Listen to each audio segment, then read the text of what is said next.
Hello students, आज के इस वीडियो में हम मैथ्स का एक इम्पॉर्टेंट सेगमेंट ट्रिग्नोमेट्री स्टार्ट करेंगे, जिससे बोर्ड एग्ज़ाम में 10+ मार्क्स के क्वेश्चन पूछे जाते हैं। सबसे पहले हम देखेंगे कि ट्रिग्नोमेट्री होता क्या है। ट्रिग्नोमेट्री को हम हिंदी में कहते हैं त्रिकोणमिति। त्रिकोणमिति को अगर हम 3 पार्ट में डिवाइड कर लें तो इसे हम कर सकते हैं त्रि, कोण और मिति। त्रि मीन्स होता है 3, कोण मीन्स जिसे हम इंग्लिश में एंगल कहते हैं, मिति मीन्स होता है मेजरमेंट। अर्थात हम ये कह सकते हैं कि ट्रिग्नोमेट्री किसी राइट एंगल ट्रायंगल के तीनों कोण और तीनों भुजाओं के बीच रिलेशनशिप को हम ट्रिग्नोमेट्री कहते हैं।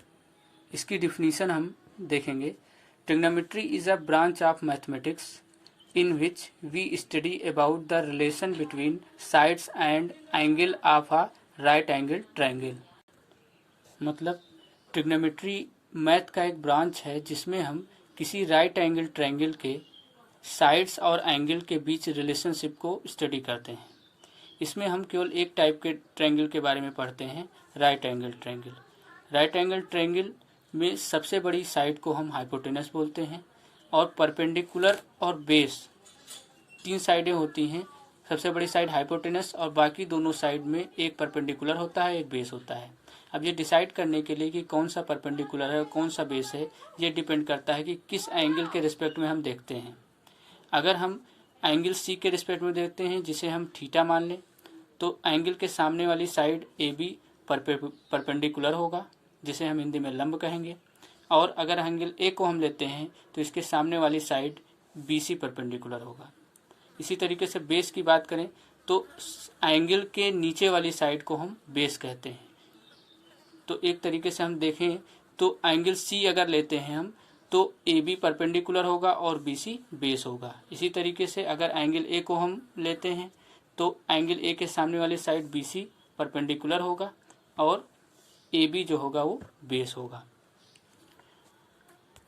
राइट एंगल ट्रायंगल से रिलेटेड एक इम्पॉर्टेंट थ्योरम है जिसका यूज़ हम ट्रिग्नोमेट्री में करते हैं। इसका नाम है पाइथागोरस थ्योरम। पाइथागोरस थ्योरम क्या होता है? पाइथागोरस थ्योरम के अकॉर्डिंग हाइपोटेनस जो राइट एंगल ट्रायंगल की जो सबसे बड़ी साइड होती है, उसका स्क्वायर इक्वल होता है बेस के स्क्वायर प्लस परपेंडिकुलर के स्क्वायर। अगर हम इसे शॉर्ट फॉर्म में लिखें तो हाइपोटेनस को अगर h लिखते हैं तो h का square is equal to B square plus P square. इससे आगे हम ट्रिग्नोमेट्रिकल रेशियो के बारे में पढ़ेंगे, जिसे हम त्रिकोणमितीय अनुपात कहते हैं। त्रिकोणमितीय अनुपात पढ़ने के लिए हम कुछ सिंबल को मान लेते हैं। जैसे एंगल को हम थीटा मान लेते हैं। एक ट्रायंगल है ए बी सी, इसमें हम एंगल सी को थीटा मान लेते हैं और हाइपोटेनस को h, परपेंडिकुलर को p और बेस को b मान लेते हैं। तो हमारा त्रिकोणमितीय अनुपात क्या हो जाएगा? Sine theta is equal to perpendicular upon hypotenuse, जिसे p बाई h लिखेंगे। Cos theta is equal to base upon hypotenuse, जिसे b बाई h लिखेंगे। और tan theta is equal to perpendicular upon base, जिसे p बाई b लिखेंगे। इसी तरीके से cot theta is equal to base upon perpendicular, जिसे हम b बाई p लिखेंगे। Sec theta is equal to hypotenuse upon base, जिसे हम h बाई b लिखेंगे। Cosec theta is equal to hypotenuse upon perpendicular. एक तरीके से देखें तो साइन का जस्ट अपोजिट है कॉसेक। तो अगर साइन को याद कर लेते हैं तो कॉसेक आसानी से हमें याद हो जाएगा। इसी तरीके से कॉस का जस्ट अपोजिट है सेक, टैन का जस्ट अपोजिट है कॉट। इसी तरीके से अगर हम साइन और कॉसेक को अगर मल्टीप्लाई कर दें, क्योंकि ये दोनों एक दूसरे के अपोजिट हैं, तो परपेंडिकुलर से कट जाएगा, हाइपोटेनस से कट जाएगा, तो हमारा आ जाएगा 1। तो हमारा नया फार्मूला बन जाता है sine theta into cosec theta is equal to 1। साइन थीटा की वैल्यू अगर निकालें तो 1 अपान कॉसेक हो जाएगा और कॉसेक थीटा की वैल्यू निकालें तो 1 अपान साइन हो जाएगा। इसी तरीके से कॉस और सेक ये दोनों एक दूसरे के अपोजिट हैं, तो कॉस और सेक को एक दूसरे को मल्टीप्लाई करते हैं तो बेस से कट जाएगा, हाइपोटेनस से कट जाएगा, तो इसकी वैल्यू भी 1 आ जाएगी। तो सिमिलरली हमारा फार्मूला बन जाएगा cos theta into sec theta is equal to 1, cos theta is equal to 1 upon sec theta और sec theta is equal to 1 upon cos theta. इसी तरीके से टैन और कॉट को आपस में मल्टीप्लाई करें तो टैन थीटा और कॉट थीटा भी एक दूसरे के अपोजिट ही हैं, तो tan थीटा और cot थीटा को मल्टीप्लाई करते हैं तो P/B परपेंडिकुलर से कट जाएगा, बेस से कट जाएगा, तो इसकी वैल्यू भी हमारी 1 आ जाएगी। तो हमारा नया फार्मूला बन गया tan theta into cot theta is equal to 1, tan theta is equal to 1 cot theta और cot theta is equal to 1 tan theta. Formula पढ़ने के बाद अब हम एक्सरसाइज के कुछ क्वेश्चंस को सॉल्व करेंगे। एक्सरसाइज 8.1 पहला क्वेश्चन है, in triangle ABC right angled at B, मतलब एक ट्रायंगल ABC है जो P पॉइंट पे 90 डिग्री का एंगल बनाता है।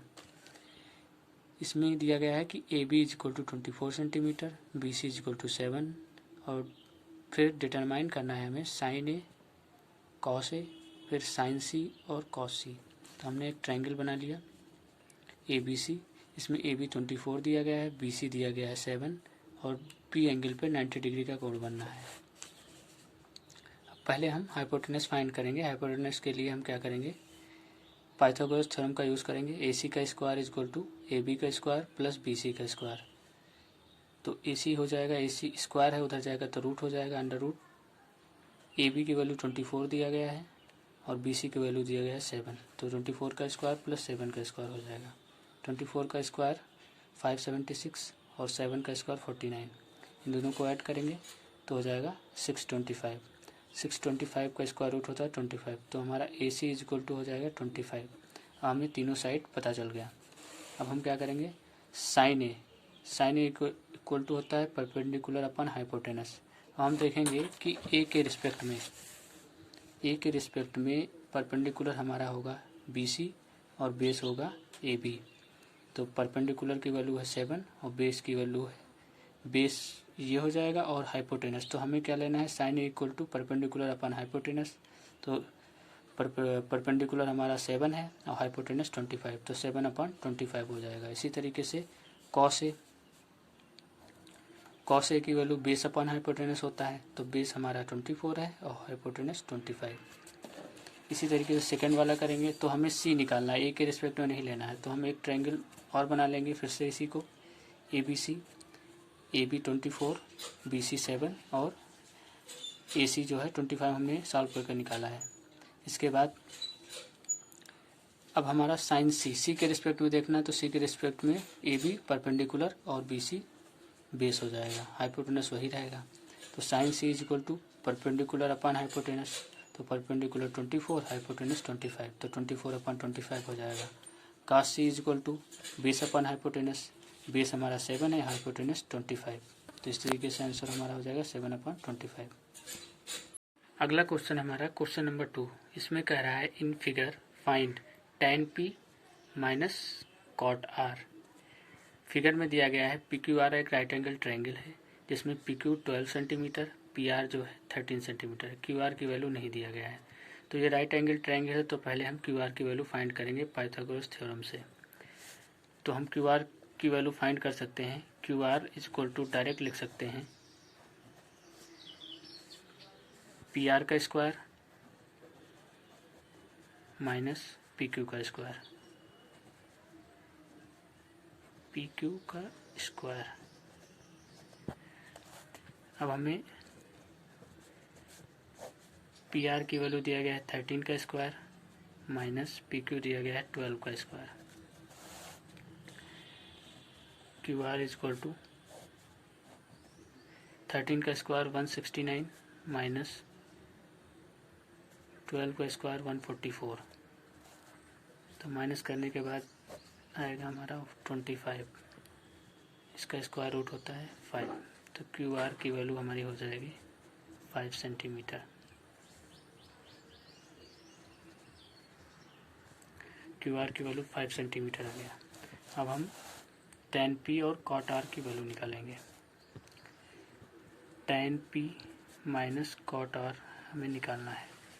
tan P अगर हम P के रिस्पेक्ट में देखें तो P के रिस्पेक्ट में हमारा परपेंडिकुलर ये है और बेस ये है, हाइपोटेनस ये हो जाएगा। तो tan की वैल्यू होता है, tan का मान अगर हम लिखें तो tan का होता है परपेंडिकुलर अपॉन बेस और cot का होता है बेस अपॉन परपेंडिकुलर, इसी का अपोजिट। तो अगर हम इससे देखें तो p के रिस्पेक्ट में परपेंडिकुलर हमारा 5 और बेस हमारा 12 हो जाएगा। तो 5 अपॉन 12 माइनस, अगर हम r के रिस्पेक्ट में देखें तो r के रिस्पेक्ट में हमारा परपेंडिकुलर ये हो जाएगा और बेस ये हो जाएगा 5 और परपेंडिकुलर 12 हो जाएगा। तो ये हमारा पहले बेस है, तो बेस की वैल्यू लिखेंगे 5 और परपेंडिकुलर की वैल्यू 12। दोनों सेम वैल्यू है, इसलिए हमारा कट के हो जाएगा 0। ये हमारा आंसर। अगला क्वेश्चन है हमारा क्वेश्चन नंबर 3। इसमें कह रहा है if sine A equal to 3/4 calculate cos A and tan A. तो साइन ए की वैल्यू दिया गया है 3/4, हमें कैलकुलेट करना है कि कॉस ए और tan ए की वैल्यू क्या होगी। तो सबसे पहले हम क्या करेंगे, साइन ए की वैल्यू दिया गया है 3/4। साइन ए का फार्मूला क्या होता है, साइन ए इक्वल टू होता है परपेंडिकुलर अपॉन हाइपोटेनस।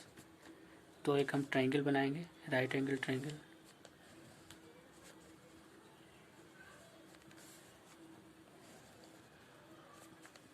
ये हमारा राइट एंगल ट्राइंगल हो गया। इसको हम मान लिए ए, यहाँ पे मान लिए ए बी सी। तो इसमें हम देखें तो अगर ए के रिस्पेक्ट में तो परपेंडिकुलर हमारा ये हो गया, बेस हमारा ये हो गया और हाइपोटेनस ये हो गया। तो इसने कहा है साइन इक्वल टू 3/4 और साइन होता है परपेंडिकुलर अपॉन हाइपोटेनस, मतलब परपेंडिकुलर की वैल्यू 3 हो गई और हाइपोटेनस की वैल्यू हो गया 4। हमें फाइंड करना है बेस। तो बेस फाइंड करने के लिए हम पाइथागोरस थ्योरम लगाएंगे। अब जिसकी वैल्यू हमें फाइंड करना है उसको हम कैसे निकालते हैं, देखो p की वैल्यू हम डायरेक्ट लिख सकते हैं रूट के अंदर। अगर हमें बेस निकालना है तो हाइपोटेनस के स्क्वायर में से परपेंडिकुलर माइनस करेंगे, और अगर हमें परपेंडिकुलर निकालना है तो रूट के अंदर हाइपोटेनस के स्क्वायर में बेस को माइनस करेंगे, बेस का स्क्वायर। तो हमें बेस फाइंड करना है, तो हम क्या करेंगे, हाइपोटेनस का स्क्वायर माइनस परपेंडिकुलर का स्क्वायर। तो हाइपोटेनस की वैल्यू दिया गया है 4 माइनस परपेंडिकुलर दिया गया है हमारा 3 का स्क्वायर। ये हमारा हो गया 4 का स्क्वायर 16 माइनस 3 का स्क्वायर 9। तो ये हमारा आ गया √7।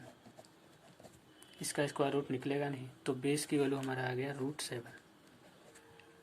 अब हमें निकालना है कॉस ए। कॉस ए का होता है बेस अपॉन हाइपोटेनस। तो बेस हमारा दिया गया है √7 और हाइपोटेनस दिया गया है 4।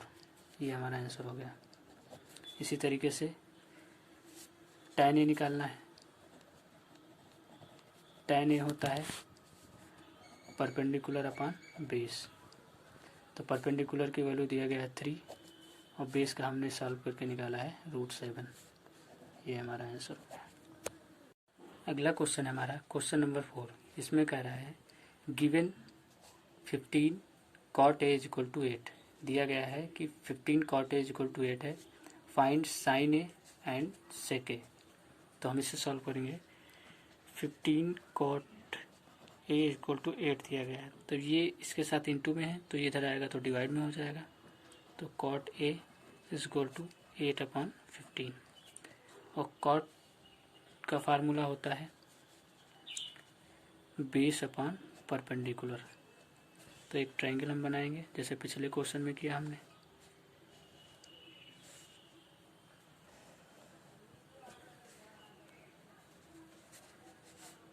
ए बी सी। अब हमारा एंगल ए लिया गया है कॉट ए, तो ए के रिस्पेक्ट में ये परपेंडिकुलर हो जाएगा, ये बेस हो जाएगा और ये हाइपोटेनस। तो इसने दिया गया है बेस की वैल्यू हो जाएगी हमारा 8, परपेंडिकुलर की वैल्यू हो जाएगा 15। हमें हाइपोटेनस फाइंड करना है, तो पाइथागोरस थ्योरम लगाएंगे। तो हाइपोटेनस इक्वल टू लिख सकते हैं अंडर रूट बेस का स्क्वायर प्लस परपेंडिकुलर का स्क्वायर। तो हमारा हो जाएगा रूट बेस का स्क्वायर दिया गया है 8 का स्क्वायर, परपेंडिकुलर है 15। तो इसे सॉल्व करेंगे तो हमारा हो जाएगा 8 का स्क्वायर 64, 15 का स्क्वायर 225। ये हो जाएगा हमारा 289। 289 स्क्वायर रूट होता है हमारा 17 का, मतलब इसका स्क्वायर रूट होगा 17। तो हाइपोटेनस की वैल्यू हमारा हो गया 17। अब हमें तीनों साइड पता चल गया। अब हमें कोई भी वैल्यू फाइंड करना है तो वो आसानी से पता चल जाएगा। हमें फाइंड करना था साइन ए और सेक ए। तो हमारा हो जाएगा साइन ए का फार्मूला होता है परपेंडिकुलर अपॉन हाइपोटेनस। तो परपेंडिकुलर की वैल्यू 15 और हाइपोटेनस की वैल्यू 17। तो ये हो जाएगा 15/17। ये हमारा आंसर हो गया। दूसरा फाइंड कर रहा था सेक ए। तो सेक ए कास का उल्टा होता है, कास होता है बेस अपॉन हाइपोटेनस। तो ये हो जाएगा हाइपोटेनस अपॉन बेस, क्योंकि ये कास का उल्टा होता है। तो हाइपोटेनस की वैल्यू 17 और बेस की वैल्यू हमारा है 8। ये हमारा आंसर हो गया। अगला क्वेश्चन है हमारा क्वेश्चन नंबर 5। इसमें कह रहा है given sec theta is equal to 13/12, calculate all other trigonometrical ratio. मतलब सेक का दिया गया है तो बाकी बचे 5, उन पाँचों रेशियो का वैल्यू हमें निकालना है। तो पहले हम लिखेंगे sec theta is equal to 13/12, ये दिया गया है। तो सेक थीटा का फार्मूला क्या होता है? सेक थीटा का फार्मूला होता है हमारा हाइपोटेनस अपॉन बेस, क्योंकि कास का होता है बेस अपॉन हाइपोटेनस, कास का जस्ट अपोजिट सेक थीटा होता है। तो इससे हमें क्या क्या मिल जाएगा? हाइपोटेनस 13 और बेस हमें मिल जाएगा 12। तो पहले हम एक ट्रायंगल बना लेंगे।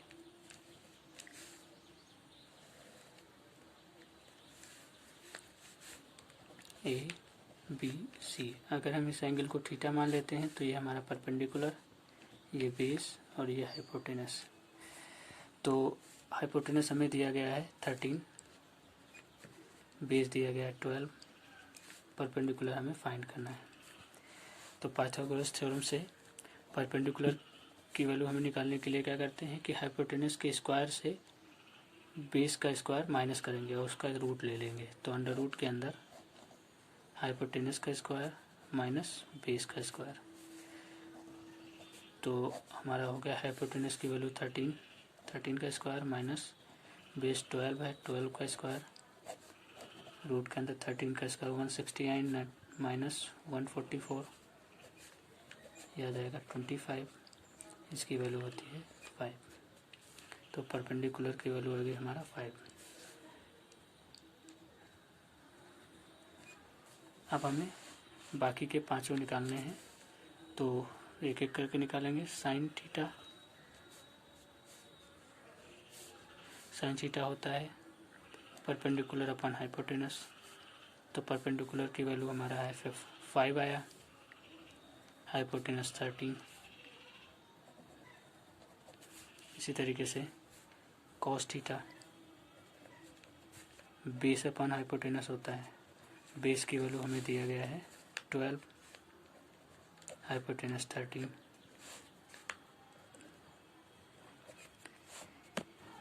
फिर tan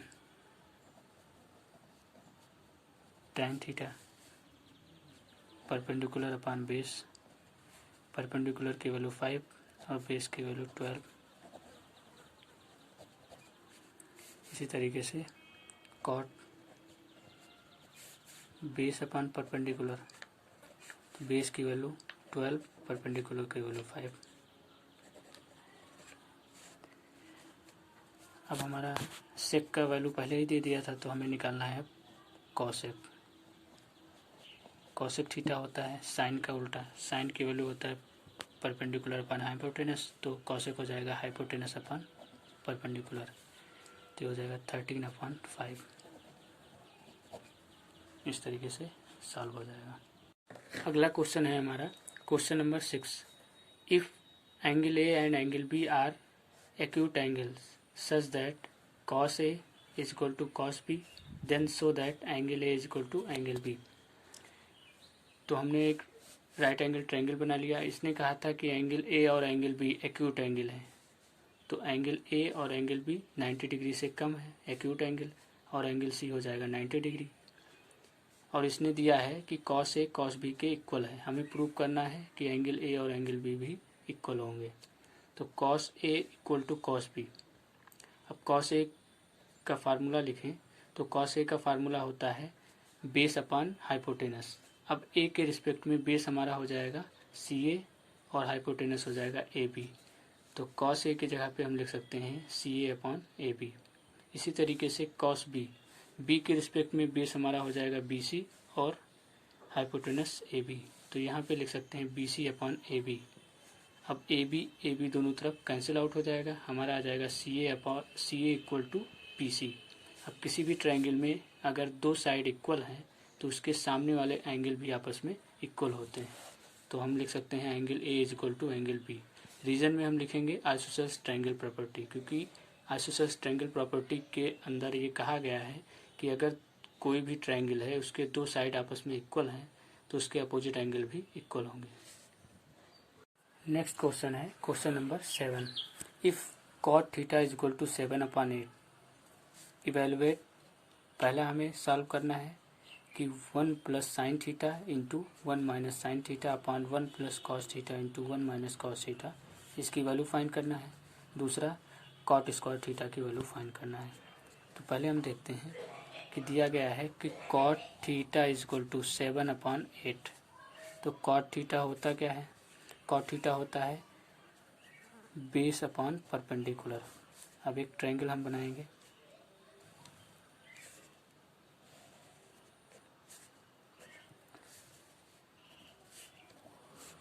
अगर ये एंगल थीटा है तो ये हमारा परपेंडिकुलर, ये बेस और ये हाइपोटेनस। अब हमें दिया क्या गया है? बेस की वैल्यू दिया गया है, परपेंडिकुलर की वैल्यू दिया गया है। बेस हमारा है 7, परपेंडिकुलर है 8, हाइपोटेनस फाइंड करना है। तो पाइथागोरस थ्योरम से परपेंडिकुलर का स्क्वायर प्लस बेस का स्क्वायर, ये हमारा हो जाएगा परपेंडिकुलर 8 है, 8 का स्क्वायर प्लस 7 का स्क्वायर,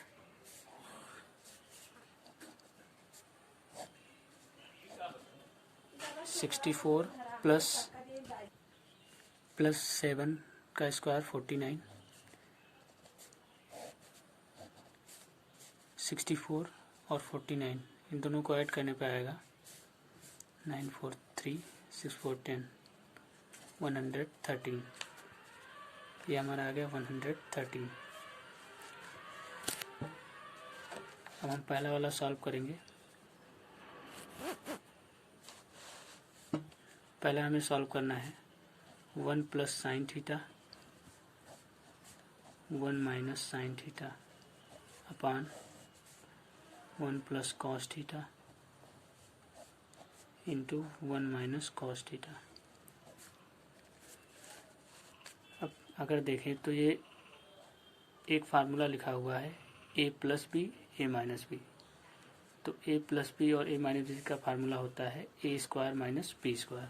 तो a के जगह पे 1 का स्क्वायर माइनस साइन थीटा का होल स्क्वायर अपॉन 1 का स्क्वायर माइनस कॉस थीटा का होल स्क्वायर।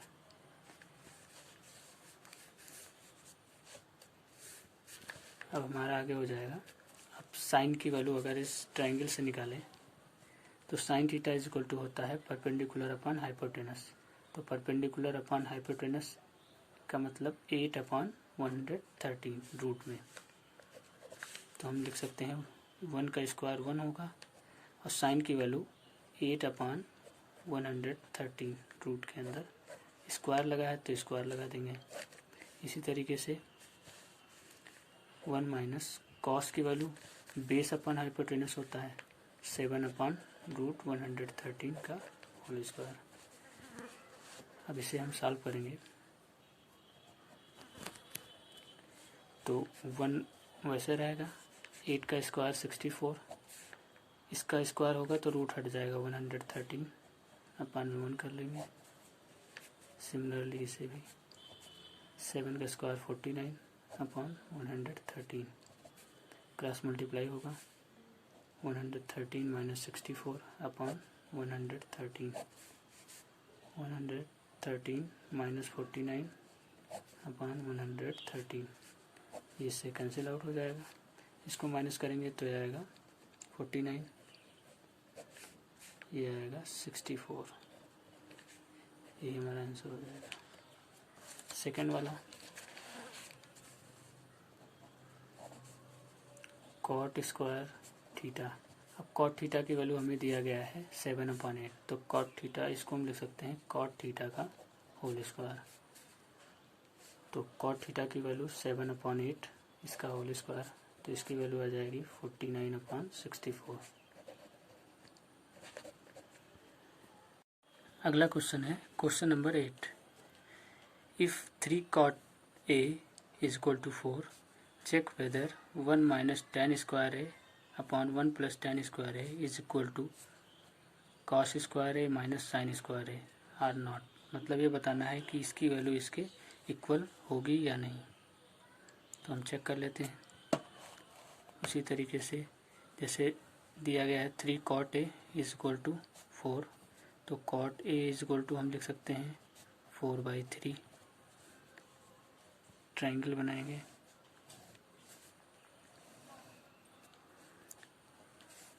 ए बी सी।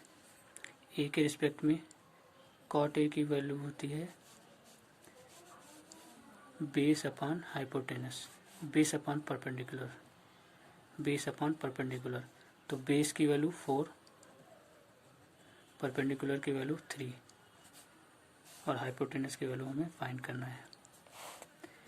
तो हाइपोटेनस इक्वल टू होता है पाइथागोरस थ्योरम से बेस का स्क्वायर प्लस परपेंडिकुलर का स्क्वायर। बेस की वैल्यू 4 का स्क्वायर प्लस 3 का स्क्वायर, ये हो जाएगा 16 प्लस 9 25, इसकी वैल्यू हो जाएगी 5। हाइपोटेनस की वैल्यू हमें पता चल गया 5। चेक कर लेते हैं LHS। पहले LHS चेक करेंगे। लेफ्ट हैंड साइड हमारा है 1 minus tan square upon 1 plus tan square.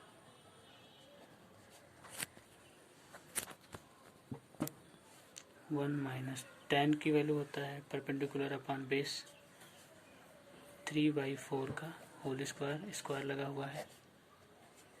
इसी तरीके से 3/4 का होल स्क्वायर,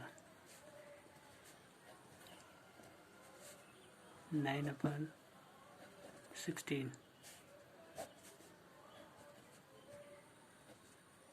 9/16 ये भी हो जाएगा।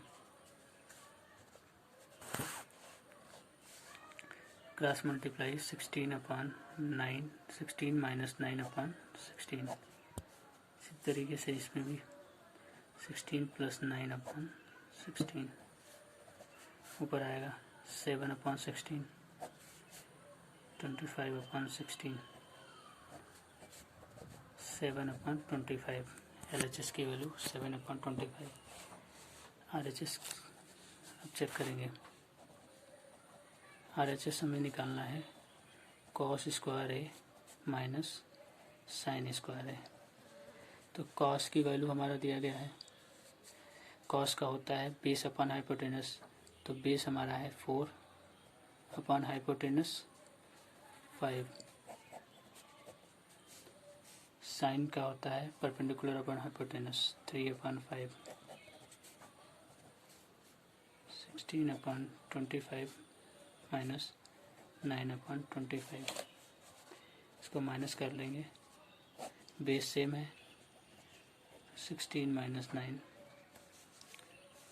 हमारा आ जाएगा 7/25। तो LHS की वैल्यू भी 7/25 थी, RHS की वैल्यू भी 7/25। तो यहाँ हम लिखेंगे LHS is equal to RHS।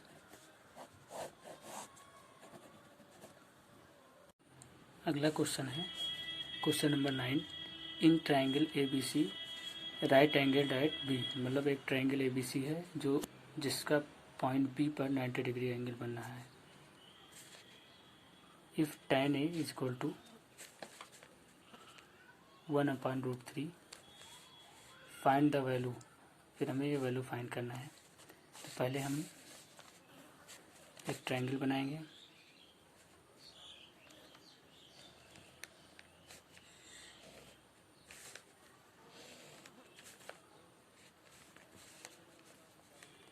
ABC angle 90 degree जो है P पॉइंट पे है।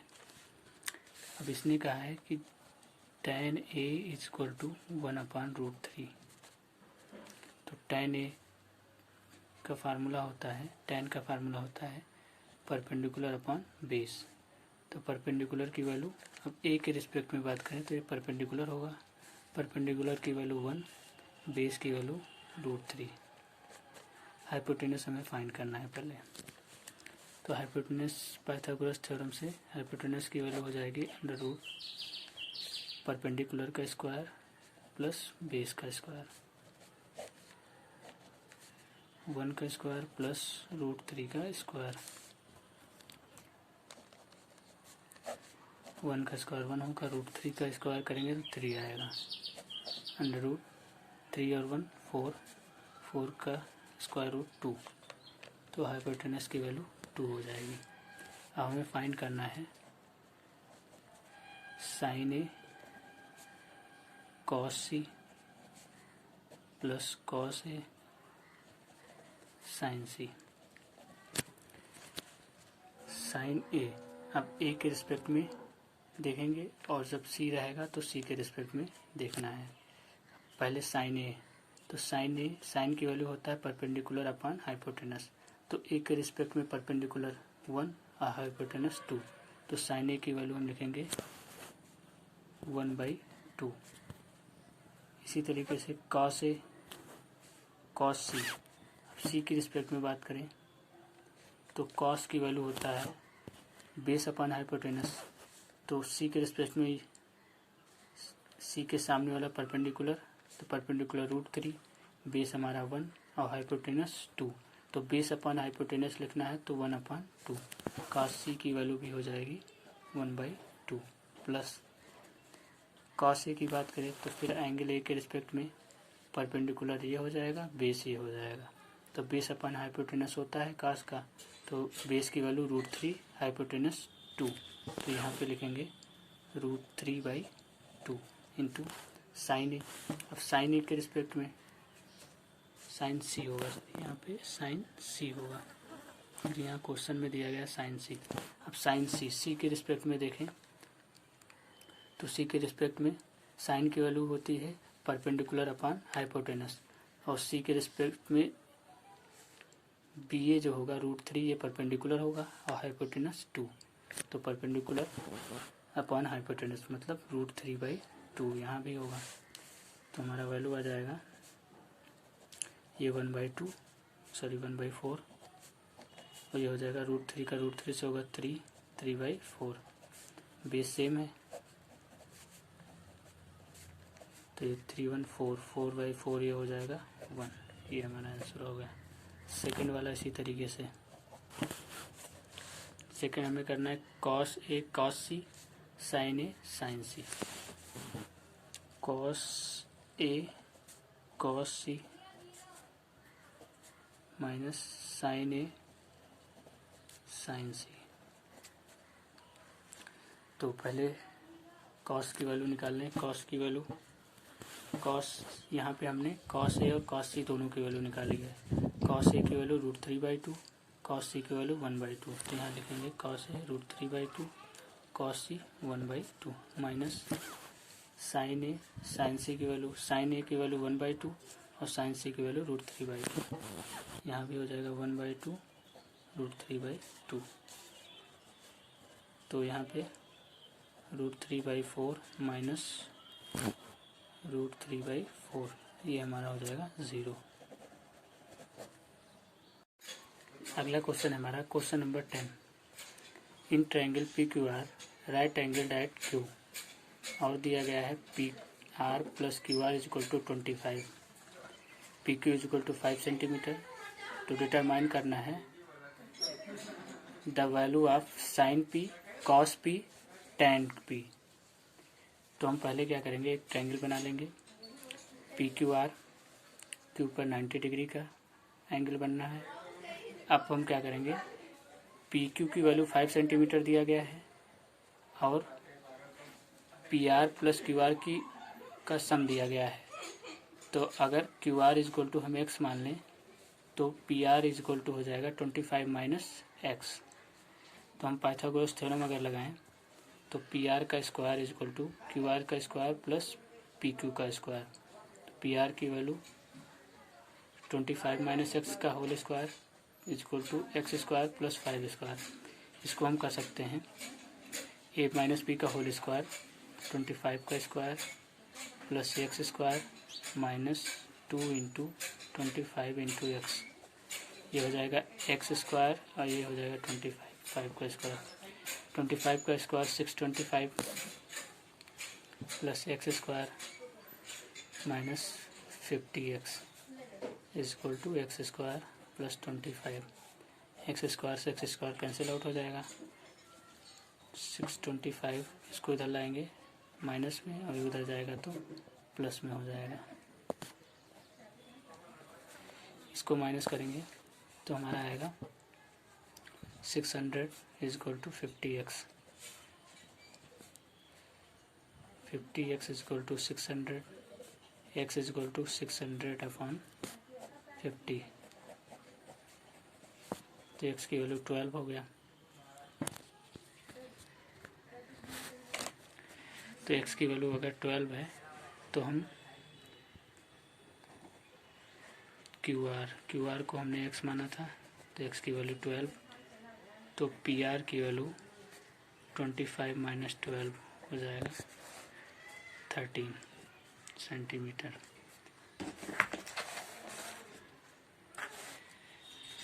अब हमें निकालना है sine P. Sine P is equal to, अब इस ट्रायंगल में ये हमारा हो गया 13, ये हो गया 12, ये 5 सेंटीमीटर था। तो sine P is equal to अगर लें तो परपेंडिकुलर अपॉन हाइपोटेनस मतलब 12 अपॉन 13। तो यहाँ हम लिखेंगे 12 अपॉन 13। फिर निकालना है कॉस पी। कॉस पी को देखें अगर तो cos P base upon hypotenuse मतलब 5 अपॉन 13, 5 अपॉन 13। tan पी की वैल्यू निकालें अगर, tan पी होता है परपेंडिकुलर अपॉन बेस, तो परपेंडिकुलर 12 बेस अपॉन है 5। तो ये हमारा हो जाएगा परपेंडिकुलर 12 बेस है 5। यही हमारा आंसर हो जाएगा।